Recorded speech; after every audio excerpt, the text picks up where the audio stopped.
معزز خواتین و حضرات، ہمارے اس چینل کو لائک کریں، سبسکرائب کریں، کمنٹ اور شیئر کریں اور بیل آئیکن کے بٹن کو دبانا نہ بھولیں۔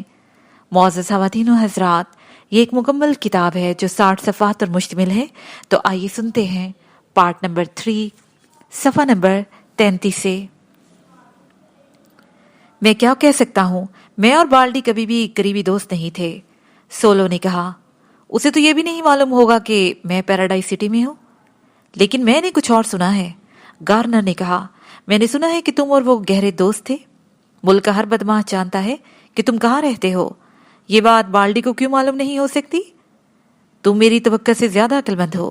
یہ بات درست ہے کہ میں اور بالڈی ایک زمانے میں دوست تھے، لیکن میں نے اسے 2 سال سے نہیں دیکھا، سولو نے جواب دیا۔ گارنر نے کندھے اچکائے۔ اوکے، مان لیا تم نے اسے نہیں دیکھا، وہ بولا، لیکن کیا تم نے اس کے بارے میں کوئی بات بھی نہیں سنی؟ مسٹر گارنر، گاہے گاہے میرے کانوں میں کچھ باتیں پڑتی رہتی ہیں، سولو نے کہا۔ تم یہ بھی جانتے ہو کہ لوگ چھوٹے چھوٹے کاموں کے لیے میرے پاس آتے ہی رہتے ہیں، مگر اب میں چھوٹے کام نہیں کرتا۔ میں نے سنا تھا کہ بالڈی نے ویرو بیچ میں کوئی بڑا ہاتھ مارا تھا۔ مجھے اس کی تفصیل نہیں معلوم اور نہ ہی میں جاننا چاہتا ہوں۔ اب ایسے کاموں سے مجھے کوئی دلچسپی نہیں ہے۔ ویرو بیچ میں کوئی بڑا ہاتھ، گارنر نے دہرایا۔ کیسا بڑا ہاتھ؟ مجھے معلوم نہیں۔ مجھے تو اس افواہ پر بھی یقین نہیں ہے۔ ویرو بیچ میں بھلا کوئی کیا ہاتھ مار سکتا ہے سوائے اسمگلنگ کے؟ گارنر نے جواب دیا۔ اس کام کے لیے وہ بہت اچھی جگہ ہے۔ ہاں، یہ بات تو ہے، لیکن بالڈی تو کفل شکن چور ہے، اسمگلر نہیں۔ اس کا یہ مطلب نہیں کہ وہ اسمگلر بن بھی نہیں سکتا۔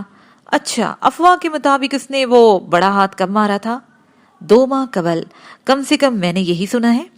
ہیری یہ تمام باتیں بڑھتی ہوئی دلچسپی سے سن رہا تھا۔ بظاہر اس نے گارنر کی جانب سے پیٹھ موڑ لی تھی۔ دیکھو سولو، مجھے تعاون کی ضرورت ہے، گارنر نے کہا۔ مجھے ترقی چاہیے۔ میری بیوی نے کھانا بند کرنے کی دھمکی دی ہے۔ یہ کیس میری ترقی کا ذریعہ بن سکتا ہے۔ افواہ ہے کہ بالڈی کو ہلاک کر دیا گیا ہے۔ میرے علم کے مطابق وہ غائب ہو چکا ہے۔ پچھلے منگل کو اسے شہر میں دیکھا گیا تھا۔ میرے ایک آدمی نے اسے ایئرپورٹ پر جاتے ہوئے دیکھا تھا۔ اس کے برعکس میرے دوسرے آدمیوں نے اسے ایئرپورٹ پر دیکھنے کی کوئی رپورٹ نہیں کی۔ جس آدمی نے اسے دیکھا تھا اس نے اسے نکل جانے دیا، تعقب بھی نہیں کیا۔ مجھے بتایا بھی تو دوسرے دن۔ میں نے ان تمام جگہوں پر پوچھ گچھ کی جہاں کاریں کرائے پر دی جاتی ہیں۔ ویرو بیچ کی ہرٹس ایجنسی سے معلوم ہوا کہ ایک آدمی نے، جس کا حلیہ بالڈی سے ملتا جلتا تھا، ایک مستانگ کار جوئل بلیک کے نام سے کرائے پر لی۔ اس نے کلیولینڈ کا پتہ دیا تھا۔ ہم نے کلیولینڈ میں تحقیقات کی، مگر وہاں دیے ہوئے پتے پر جوئل بلیک نام کا کوئی آدمی نہیں تھا۔ چنانچہ میں بالڈی کا فوٹو لے کر ہرٹس ایجنسی گیا۔ معلوم ہوا کہ یہ وہی آدمی تھا جس نے جوئل بلیک کے نام سے کار کرائے پر لی تھی، مگر اب بالڈی اور مستانگ کار دونوں غائب ہیں۔ مجھے افسوس ہے مسٹر گارنر، سولو نے جواب دیا۔ میں تمہاری کوئی مدد نہیں کر سکتا۔ مجھے بالڈی کے بارے میں کچھ بھی معلوم نہیں، سوائے اس کے کہ جو میں بتا چکا ہوں۔ وہ مجھ سے ملنے نہیں آیا تھا۔ اوکے، مگر خیال رکھنا 5 سال سے تم نے اپنے ہاتھ صاف رکھے ہیں، انہیں صاف ہی رکھنا، گارنر نے کہا اور اٹھ کر کیفے بار سے باہر نکل گیا۔ سولو اور ہیری بھی ساسج اور کافی ختم کر کے کیفے بار سے چل دیے۔ راستے میں سولو نے ہیری کو بتایا کہ گارنر بہت ہی ہوشیار اور کچھ نہ کچھ کر دکھانے کا خواہش مند پولیس افیسر ہے۔ اس نے کہا کہ وہ خود ایک زمانے میں کفل شکن رہ چکا ہے، مگر اب اس نے اپنی اصلاح کر لی ہے اور وہ کام چھوڑ دیا ہے۔ ہیری نے بالڈی کے بارے میں پوچھا کہ یہ کون ہے۔ سولو نے بتایا کہ بالڈی بھی کفل کھودنے میں ماہر ہے، وہ دونوں مل کر کام کرتے تھے، لیکن سولو نے گرفتاری کے بعد یہ کام چھوڑ دیا اور اس کا تجربہ ہے کہ اگر کوئی غیر قانونی کام کرنا ہے تو کسی کو ساتھی نہ بناؤ۔ بالڈی اب بوڑھا ہو گیا ہے، اسے بھی اس کام کو چھوڑ دینا چاہیے۔ ہیری نے سرسری لہجے میں پوچھا کہ باڑی اس سے کیا چاہتا تھا۔ سولو نے جواب دیا کہ وہ بہت ہی جوش میں تھا، بہت پراسرار بن رہا تھا۔ سولو جواب دیتے دیتے رک گیا۔ اسے احساس ہوا کہ وہ ضرورت سے زیادہ ہی بول رہا ہے۔ اسے پوچھا کہ ہیری کیوں جاننا چاہتا ہے۔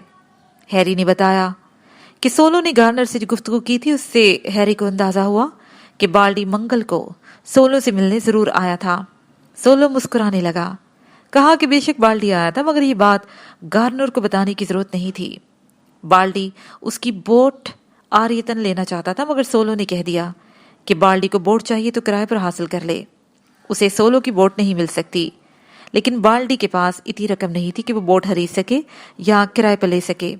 اسے کہا کہ سولو اپنی بوٹ دے دے تو وہ مہینے کے آخر میں اسے $5000 دے سکتا ہے، مگر ابھی اس کے پاس کچھ نہیں ہے۔ لیکن سولو نے پھر بھی انکار کر دیا۔ اب بالڈی غائب ہو گیا ہے، اگر سولو اپنی بوٹ دے دیتا تو وہ بھی غائب ہو جاتی۔ یہ سب کچھ بتانے کے بعد سولو نے ہیری کو تاکید کی کہ وہ اس کے بارے میں اپنی زبان بند رکھے۔ ہیری نے وعدہ کر لیا۔ سولو نے کہا کہ اس کے خیال میں بالڈی مر چکا ہے۔ جب وہ ملنے آیا تھا تو وہ بہت ہی خوفزدہ لگ رہا تھا، شاید کوئی مصیبت اس کے پیچھے پڑی ہوئی تھی۔ ہیری کو وہ پیر جلی لاش یاد آ گئی۔ بلا شبہ اس کی آنکھوں میں شدید خوف جھانک رہا تھا۔ سولو ہیری کو اپنے دوست ہیمرسن کے پاس لے گیا جو لکڑی فروخت کرتا تھا، اور اسے کہہ دیا کہ ہیری کو جتنی اور جس قسم کی لکڑی چاہیے اسے دے دی جائے۔ اسے ہیری سے کہا کہ وہ لکڑی پسند کر کے آرڈر دے دے۔ نصف گھنٹے کے بعد اسے بس مل جائے گی جو ریسٹورنٹ تک پہنچا دی جائے گی۔ نیا پیراگراف۔ کیلولا کا وقت تھا۔ دوپہر لنچ کے بعد ڈومینیکو ریسٹورنٹ کے باہر ساحل پر تقریباً 30 مرد اور عورتیں بڑی چھتریوں کے نیچے آرام کر رہے تھے۔ سولو بھی سو رہا تھا۔ ہیری اس وقت رینڈی کے ساتھ ایک آرچرڈ پر درخت کے نیچے بیٹھا باتیں کر رہا تھا۔ اس نے گارنر اور سولو کی باتیں سننے کے بعد فیصلہ کیا تھا کہ ان باتوں سے رینڈی کو بھی آگاہ کر دیا جائے، کیونکہ اس بات کا اندیشہ تھا کہ پولیس ان دونوں کو بالڈی کے قتل میں ملوث کر سکتی ہے، اور یہ فیصلہ کر کے اس نے رینڈی کی ساری باتیں اس کو بتا دیں۔ جس نے بھی بالڈی کو قتل کیا ہے وہ اس چابی کی تلاش میں تھا، مگر چابی اسے نہیں مل سکی کیونکہ وہ میرے پاس ہے۔ ان باتوں کو بھول جاؤ، رینڈی نے جواب دیا۔ جو ہونا تھا وہ ہو چکا، ہمارا اس سے کوئی تعلق نہیں ہے۔ یہ اتنی آسان بات نہیں ہے، ہیری نے کہا۔ لاش ہمارے سر ڈالتی گئی تھی، اگر وہ کبھی سامنے آئی تو قاتل کی تلاش شروع ہو جائے گی۔ ابھی پولیس کو صرف شبہ ہے کہ اسے ہلاک کر دیا گیا ہے، انہیں یقینی طور پر معلوم نہیں ہے۔ گارنر بہت ہی ہوشیار آفیسر ہے، اگر اسے مستانگ کار مل گئی تو وہ تحقیقات کرتے ہوئے ہم تک پہنچ سکتا ہے۔ ہم اس معاملے سے بے تعلق نہیں ہیں۔ میں جاننا چاہتا ہوں کہ ایئرپورٹ کے لگیج لاکر میں کیا چیز رکھی گئی ہے۔ افواہ یہ ہے کہ بالٹی نے کوئی بہت بڑی واردات کی تھی۔ وہ ایک بہترین کفل شکن تھا۔ میرا اندازہ ہے کہ کسی نے اس سے کوئی سیف کھولنے کو کہا۔ اس نے کھول تو لیا، مگر کھلوانے والے کو ڈبل کراس کر کے سیف کے مال پر خود قبضہ کر لیا اور اسے لگیج لاکر میں رکھ دیا۔ سیف کھلوانے والوں کو یہ پتا چلا تو انہوں نے بالڈی پر تشدد کر کے معلوم کرنا چاہا کہ اس نے مال کہاں چھپایا ہے۔ بالڈی نے کچھ نہیں بتایا، مگر تشدد کے نتیجے میں مر گیا۔ ممکن ہے اس لاکر میں بے اندازہ دولت ہو، اور اگر ہے تو ہم اسے حاصل کر سکتے ہیں۔ وہ کیسے؟ رینڈی نے چونک کر پوچھا۔ پولیس صرف اتنا جانتی ہے کہ بالڈی نے کوئی بڑا ہاتھ مارا ہے، مگر انہیں تفصیل کا علم نہیں۔ اگر چوری ہونے والی رقم جائز اور قانونی ہوتی تو پولیس میں اس کی چوری کی رپورٹ کی جاتی، مگر نہیں کی گئی، اور کسی نے بھی چوری کی رپورٹ نہیں کی۔ اس کا مطلب ہے کہ وہ رقم ناجائز اور غیر قانونی تھی، چنانچہ وہ لوگ پولیس کے پاس جانے کی ہمت نہیں کر سکتے۔ اس قسم کی دولت پر کوئی بھی قبضہ کر سکتا ہے۔ تمہارا مطلب ہے کہ اگر لگیج لاکر میں کوئی دولت ہے تو وہ ہماری ہو سکتی ہے؟ کیوں نہیں؟ کیا تم اب بھی چاہتے ہو کہ میں چابی پھینک دوں؟ اگر اس کے ذریعے دولت مل سکتی ہے تو ہرگز مت پھینکنا، رینڈی نے کہا۔ لیکن اگر معاملہ دولت کا ہے تو تم مجھے کیوں بتا رہے ہو؟ بغیر بتائے خود مالک بن جاتے۔ اگر کبھی پولیس ہم تک پہنچ گئی تو ہم دونوں کو سزا بھی ہو سکتی ہے، ہیری نے جواب دیا۔ میں نے سوچا کہ اگر ہم نقصان میں برابر کے حصے دار ہیں تو فائدے میں بھی شریک ہونا چاہیے۔ اسی وقت نینا ریسٹورنٹ سے باہر نکلی۔ وہ غسل کا بکنے سوٹ پہنے سمندر کی طرف جا رہی تھی۔ اسے دیکھ کر ہیری کے دل میں پھر ہلچل سی مچ گئی۔ وہ اسے گھورنے لگا۔ رینڈی نے بھی یہ کیفیت دیکھی تو ہیری سے کہا کہ نینا سے چھیڑ چھاڑ کرنے کا مطلب سولو کے غصے کا سامنا کرنا ہے۔ ہیری نے اس کی بات سنی انسنی کر دی۔ نینا تو سمندر کی جانب دوڑ گئی۔ ہیری اٹھا اور سولو کی کار کی طرف چل دیا۔ اس نے رینڈی سے کہا کہ اگر سولو کار کے بارے میں پوچھے تو کہہ دینا کہ ہیری لے گیا۔ ڈائیو بورڈ کے لیے جنگلے کا آرڈر دینا ہے۔ ہیری کار میں بیٹھ رہا تھا کہ رک گیا۔ کار پارکنگ پلاٹ پر ایک سفید مرسیڈیز کار بھی کھڑی تھی، تازہ ترین ماڈل، ایسی کار جو ہر ایک کے پاس نہیں ہوتی۔ ہیری کو اچانک وہ سفید مرسیڈیز کار یاد آئی جس کے بارے میں اسے یقین تھا کہ وہ ان کے تعاقب میں آ رہی تھی اور بعد میں کاروان میں سوار عورت کو بٹھا کر لے گئی۔ وہی عورت جو مستانگ کار چلا رہی تھی۔ اس نے ادھر ادھر دیکھا، کوئی نظر نہیں آ رہا تھا۔ وہ مرسیڈیز کے پاس گیا، کھڑکی کھلی تھی۔